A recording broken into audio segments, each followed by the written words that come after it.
Boom! What's up guys, Max here, and welcome to another installment here in the Pokemon series. I'm sorry, history of Pokemon series. And today we're going to talk about Gold. As you guys can see here in this picture, you see here Gold and his starter Cyndaquil chilling. Gold looks like he's about to whoop somebody's ass, just like giving him that stare. Anyways, let's move on. Oops, didn't go through. There we go. Alright, so we're going to start with this trainer card or holder card. First I want to tell you guys something before we even start this. Gold is not freaking Nathan from in the game. Nathan is just a counterpart of Gold and basically a nicer and wimpier version of Gold. Gold is nothing like Nathan. It's like totally opposite. And Game Freak decided to make a counterpart because they believe that that Gold was too rude of a player to have, and they already started with a nice male protagonist in the red, blue, and green series, so they want to continue that, and they still continue as of now, as of like the freaking black and white series. So yeah, you guys can see here he started at the age of 11. He doesn't have no titles or qualifications, no badges. He never battled gym leader. Why didn't he battle gym leaders? Because he was very fond to them. He was really friends with what do you call it? Faulkner, Bugsy, Whitney, Jasmine. He was very like friends with them, and he really wasn't intending to battle these gym leaders, and even to go to the Elite Four or Indigo Plateau, whatever you want to call it. He never wanted to do that at all at the first place.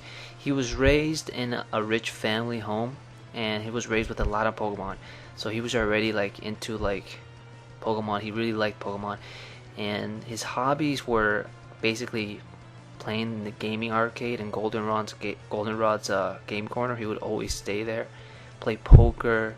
Basically he likes all that gangster stuff. He would play poker, play pool, what else?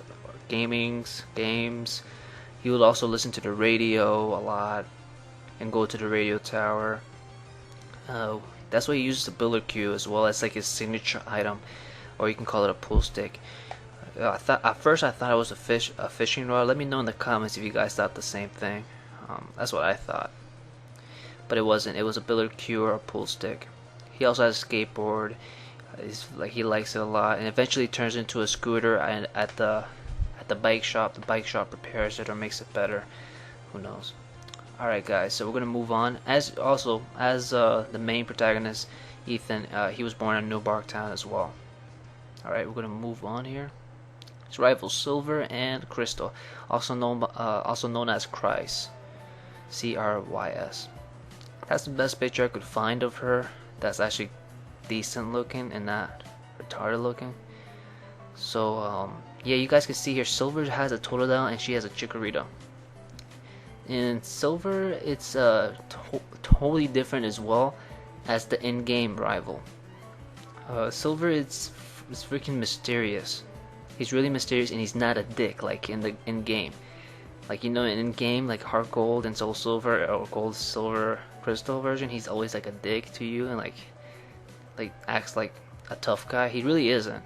He's actually a freaking mysterious dude, and I'll talk about him later as we move on. Oh, so we're gonna start with the team, guys. The team of freaking Gold. First, we're gonna start with Explotaro, also known as Expo, in the America version. He was given by Professor Elm, and in the Pocket series, Pocket Monster series, it was given by Professor Oak. But that's basically it. You really don't see that much of Gold in the Pocket series, so I'm gonna go by the Pokemon Adventure series. And he got Expo by Elm because Silver stole a Totodile from Professor Elm with his Murkrow, and he had like a goal to save that Totodile. Gold thought Totodile was getting victimized and stuff, but eventually he found out that he wasn't. Totodile actually was really loyal to Silver. He really they really had a synchronization connection. You guys can see in the top right, you see Cyndaquil battling Totodile with a tackle. Eventually evolved as Quilava at the daycare center at Goldenrod. And it later then evolved to his final stage when he was battling Lugia in the Whirl Islands. And this is when he met Pryce. That's where he first met Pryce, and they were battling Lugia. So he evolved there to prove himself that he can battle Lugia, basically. Interesting fact, Expo actually vaporized a Dialga in creation with his ultimate attack, Blast Burn. So basically in the Heart Gold and Soul Silver version, he actually uses Blast Burn to basically annihilate a Dialga in creation. It wasn't fully created yet. Well, you guys can read the manga. Just read that and you guys can see that, which is, I think, it's kind of awesome. Alright, so he's my favorite Pokemon, by the way, if you guys don't know. Anyways, we're going to move on with the second, Etario, also known as Aibo. He was raised with Gold back home and is like a little house of Pokemon, and he joined his journey with him. He was really close to him since the beginning, since he was a child, and he's really similar to Gold's quick and mischievous personality.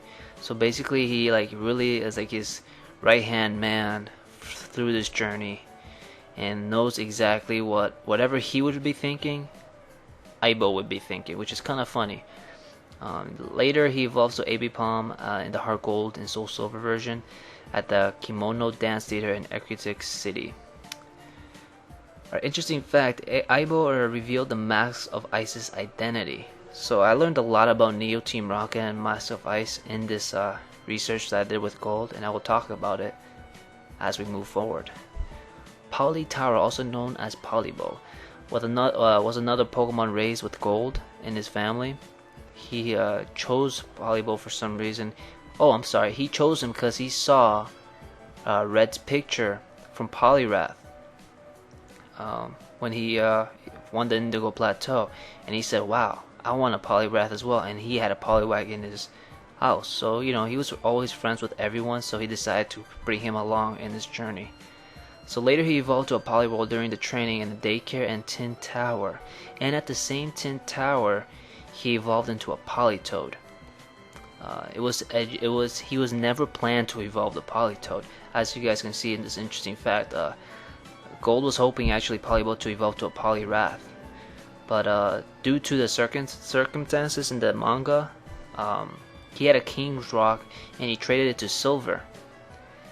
And when that happened, he evolved into a Politoed, and that was a really situation matters. It wasn't really like a freaking hey, I want to evolve it to a Politoed. It was like, oh crap, we need to have him evolve. I have a King's Rock, I don't have a Water Stone, so I need to evolve it to a Politoed so he can help us out. So you guys can see the picture here. And we're going to move on to this third one. It's called Suntaro, aka Sunbow, which is a Sunflora. He was caught outside of Violet City, in the countryside, somewhere there, to help Falkner catch Skarmory. So he really didn't want to catch him at first, but later Sunbow revealed his main job was to be supportive to his other teammates in the team, with such as move as Flash and Sunny Day. And Sunny Day was a magnificent move to help freaking Expo with his flaming attacks. That's why Expo, they say that he's like a freaking monster in the manga, best fire type ever. And I'll talk to you guys more about that later. And then it later evolved to a Sunflora in the battle between the Mask of Ice and without a Sunstone. So that day, once it evolved, it was battling Mask of Ice, and it was outside in the forest. Not in the forest, I'm sorry. It was outside, and the sun was really shining that day. That was really shining. And Sunflora used Sunny Day to increase the sun even more. That's when it evolved to a Sunflora. And when Sunbow touched Gold's egg later hatched. He was the last person to touch the egg, which is kind of cool. I'll tell you who that egg will be really soon. And as we go, we're gonna go to Sutaro, also known as Sudowoodo or Sudobo. He was caught at Route 37, and Sudobo is one of Gold's most powerful Pokemon in his team. Other than Expo, he's like a powerhouse, very powerhouse Pokemon. And as you guys can see from the interesting fact, he withheld a powerful attack from Ho-oh Ho-oh. Ho-oh, yeah. And retaliated it with a flail. So who does that, guys? And like, obviously in the game you can see that, but in like manga or something, that's kind of badass. So he's very strong and very agile. He's jolly natured. He's like has like a very competitive background. He really likes to battle a lot, and he doesn't like back off from nobody. So which is cool. And the egg we were talking about is Togitaro, also known as Togepi and Togebo. He was hatched by the egg that Professor Elm gave him. Professor Elm gave him an egg like later in his journey when he visited back New Bark Town, and it was an egg given. He got that egg from Jasmine. From Jasmine's Togetix, they had formed the egg, and then she gave it to Professor Elm, and then he gave it to Gold. And Togebo had a tough and strong personality. So basically he was holding this egg while Gold was in the gaming arcades, playing poker, doing all sorts of stuff. He really picked up his personality of Gold in such a way, like he was like, yo, don't mess with me. As you guys can see the picture there in the top right, that's like the best picture of Togepi, I think. And you see there later, you see Togetic. It actually hatches in the Heart Gold and Soul Silver series, and then it later evolves to a Togekiss. Throughout the Gold's journey, he really didn't want to use Togebo because he really didn't like find him. Even though he was very tough, he was very strong, he always kept him as backup. He had like a really like strong care for him because he was an egg. He always sees him as a baby brother. So you don't want to have your baby brother battling. Do you know what I mean, guys? So he really like was attached to this Togebo. And Togebo swept Silver's entire team, including his powerful Tyranitar in the Heart Gold Soul Silver series, which is amazing. That's an interesting fact. Moving on to the story, I want you guys to pause now in this video. I want you guys to pause and read the description below, or read the manga itself. It's going to be in the description. Just pause it, read it. It's going to take you 2 minutes.